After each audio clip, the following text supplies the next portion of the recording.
शङ्करं शङ्कराचार्य केशवं बादरायणं सूत्रभाष्यकृतौ वन्दे भगवन्तौ पुनः पुनः।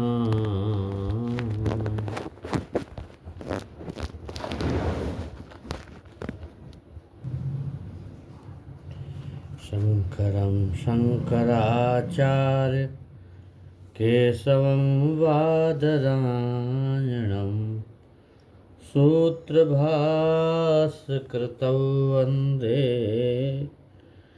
भगवन्तौ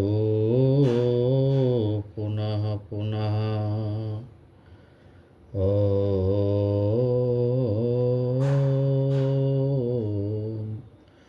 नारायण नारायण नारायण नारायण नारायण। आज हम जो है आगे का क्रम ले रहे हैं कि वो ब्रह्म, वो जो परमात्मा है, ब्रह्म है, पदार्थों की श्रेष्ठता का यहाँ पर बताते हैं कि ब्रह्म में पदार्थ की श्रेष्ठता क्या है। ब्रह्म के स्वरूप को समझने वाले शिष्य का एक प्रश्न यह है कठोपनिषद में कि इंद्रियों से लेकर ब्रह्म तक सभी पदार्थों को एक दूसरे से उत्कृष्ट बताया गया है, क्योंकि ये सभी पदार्थ उपासना के पात्र हो सकते हैं। क्या बताया है कि इंद्रियों से श्रेष्ठ, इंद्रियों से विषय श्रेष्ठ। अरे विषय होगा तभी तो इंद्री पकड़ेगी। इंद्रियों से विषय श्रेष्ठ है और फिर विषयों से मन श्रेष्ठ, और मन से बुद्धि श्रेष्ठ है, और बुद्धि से महत्त्व श्रेष्ठ है, और महत्त्व से अव्यक्त श्रेष्ठ है, अव्यक्त से पुरुष श्रेष्ठ है, और पुरुष से श्रेष्ठ और कुछ भी नहीं है। वह परम अवधि है और परम गति है। फिर ये जो बताए, फिर इसके बाद शिष्य कठोपनिषद में पूछता है प्रमाणों के आधार पर कि इसमें इंद्रियों से लेकर ब्रह्म पर्यंत जितने पदार्थ क्रमशः एक दूसरे से श्रेष्ठ बताया है, तो क्या श्रेष्ठ होने के कारण इन सब पदार्थों को उपास्य समझा जाए, इनकी उपासना किया जाए। यहाँ पर आचार्य कठोपनिषद के समाधान करते हैं कि ब्रह्म से इतर अन्य पदार्थ उपास्य नहीं है। ब्रह्म की सूक्ष्मता तथा उत्कृष्टता दिखाने के लिए किया गया है ये, ताकि इस ब्रह्म में ब्रह्म का ही चिंतन किया जा सके। ब्रह्म की उपासना का तो प्रयोजन मोक्ष प्राप्ति बताया गया है।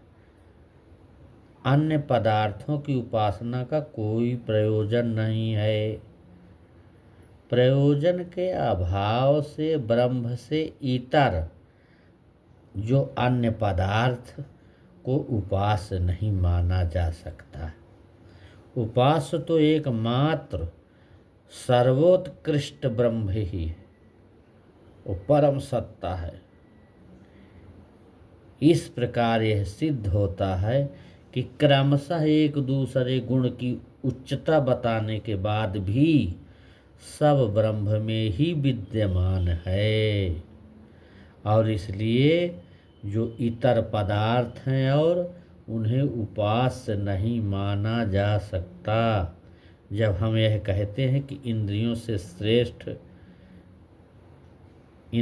विषय श्रेष्ठ है, तो वह विषय की व्यापकता का सूचक, और फिर विषय से मन को श्रेष्ठ बताया गया है। तो यह सब अंश रूप है, किंतु उपास्य वह अंश ही है। सब प्राणियों में जो छिपा हुआ है, यह आत्मा ब्रह्म प्रकट रूप में दिखाई नहीं देता, और सूक्ष्मदर्शी उपासकों के द्वारा ही श्रेष्ठ और सूक्ष्म बुद्धि से देखा जाता है। तो यहाँ पर आत्मा ब्रह्म का वाचक है। प्रश्न तो यह भी हो सकता है कि आत्मा को ब्रह्म का वाचक क्यों माना जाए, उसे जीवात्मा का वाचक क्यों न माना जाए। नहीं, इस उत्तर में, इस प्रसंग में कठोपनिषद में ही नहीं, आत्मा शब्द को परमात्मा माना गया, बल्कि दूसरी श्रुतियों में भी आत्मा को पुरुष रूप में माना गया है। सृष्टि की उत्पत्ति के पूर्व एक आत्मा ही था, दूसरा कोई चेष्टा करने वाला नहीं था। उसने विचार किया कि मैं लोकों की रचना करूं, और फिर उसने रचना की तो कठोपनिषद और ऐतरेय उपनिषद दोनों में आत्मा का प्रयोग या ब्रह्म के रूप में किया गया। ब्रह्म को शास्त्रों में अपूर्व भी कहा गया है। इस प्रकार से ब्रह्म के बारे में, ब्रह्म के अनेक गुण वेद और उपनिषद में गाए गए हैं। कुछ गुण ऐसे हैं कि जो दूसरे ग्रंथों में हैं, क्योंकि उपास की समानता तो वहाँ भी रहती है। इसका उत्तर देते हुए ऐसा कह रहे हैं कि वेदों में आए हुए गुण तो उपासना प्रसंगों में एक स्थान से दूसरे स्थान पर संग्रहित किए जा सकते हैं, किंतु दूसरे ग्रंथों में जो वेद विरुद्ध बात कही गई है, उन्हें संग्रह नहीं किया जा सकता। ईश्वर के वास्तविक गुण वेद और उपनिषद में ही हैं।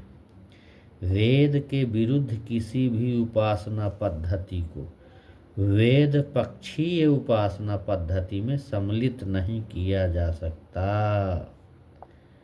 जो वेद को नहीं जानता, वह उस महान परमात्मा को भी नहीं जानता। उपनिषदों में जिसे पुरुष कहा गया है, वह ब्रह्म ही है। धर्म को जानने की इच्छा रखने वाले के लिए वेद ही सबसे बड़ा प्रमाण है। वेद और वेद के अनुकूल जितने भी उपनिषद हैं, उनके द्वारा ही मनुष्य को ईश्वर के स्वरूप का ज्ञान होता है। यह भी जानने लायक बात है कि ईश्वरी गुण कौन से हैं जिनका सभी उपासना प्रसंगों में संग्रह होता है। इसका उत्तर है कि व्यापक होना ईश्वर का महानतम गुण है।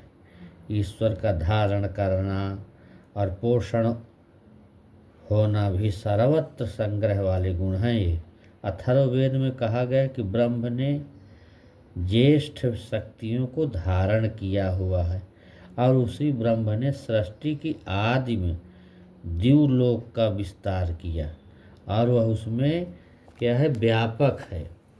इसलिए धारण करना और व्यापक होना ब्रह्म के वास्तविक रूप के परिचारक हैं। ये उपासना प्रसंगों में एक स्थान से दूसरे स्थान पर ब्रह्म के गुणों में उपसंहार का नियम क्या है, इसका उत्तर देना है कि वह ब्रह्म असंख्य सिर वाला है, असंख्य नेत्र वाला है और असंख्य पाँव वाला है।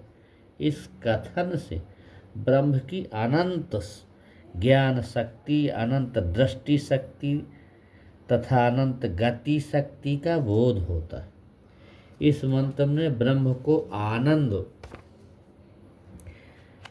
क्या है, न्यायकारिता, दयालुता आदि अन्य गुणों का कथन नहीं है। इसलिए उपासना प्रसंगों में पुरुष सूक्त में कहे हुए गुणों के साथ जैसे अन्यत्र वर्णित आनंद आदि गुणों का उपसंहार कर लिया जाता है, उसी प्रकार जहाँ जिन गुणों का कथन नहीं है वहाँ दूसरे स्थान से लेकर उन गुणों का संग्रह उपासना प्रसंग में उपास्य की समानता के आधार पर कर लेना चाहिए।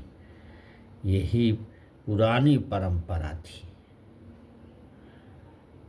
ईश्वर का एक गुण है वेद, वेद अर्थात बींधना, क्योंकि उसे प्रकाश स्वरूप परमात्मा मानते हुए राक्षसों की त्वचा को बींधने वाला कहा गया। और वेद में यह भी कहा गया कि ब्रह्म क्रोध युक्त मन से छोड़े गए बाण से राक्षसों को हृदय में बींध दे।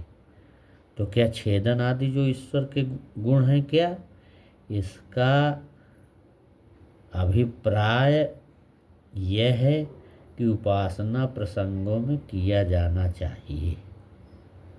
इस प्रकार से इसमें यहाँ पर छेदन भेदन विनाश आदि का प्रयोजन दुष्टों को दंड देना है तथा न्याय व्यवस्था को बनाए रखना। उपासना का प्रयोजन ब्रह्म का साक्षात्कार तथा मोक्ष की प्राप्ति है। दोनों के प्रयोजन में आकाश पाताल का अंतर है। इसलिए उपासना प्रसंग में ब्रह्म के उन्हीं गुणों का उपसंहार अभीष्ट है जो उपासना के प्रयोजन को सिद्ध करते हैं।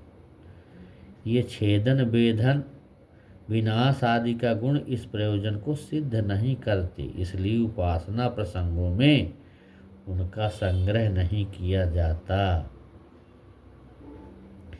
तो इस प्रकार से भगवान के गुण और नियम इसमें बताए गए।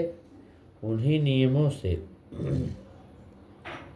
ये सिद्ध होता है कि परमात्मा जो है इन सब चीज़ों से भिन्न है। कहीं कहीं जो भी गुण बताए गए वो परमात्मा के गुण प्रसंग में परमात्मा के जो शब्द हैं उनको समझना, यही तो समझने की बात है। ये शब्द समझना कि ये शब्द किस चीज़ का वर्णन के लिए लिखा गया है, कि परमात्मा के व्यवहार रूप को देख रहे हो कि परमार्थ रूप को देख रहे हो। इस प्रकार से इन प्रसंगों को ध्यान से इसकी संगति लगाना चाहिए और इसी संगति से तब हम अपने को समझ पाएंगे। नहीं तो फिर इधर उधर करेंगे तो गलत हो जाएगा और फिर उस सत्य को पहचानने में हम कठिनाई हो जाएगी। फिर हमारा जो है उस ब्रह्म में पहचानने का जो कार्य है तो वो फिर रुक जाएगा और वो मुक्ति में सहायक नहीं होगा। ये हमारा इतना ब्रह्म के बारे में आज का प्रसंग बताया है।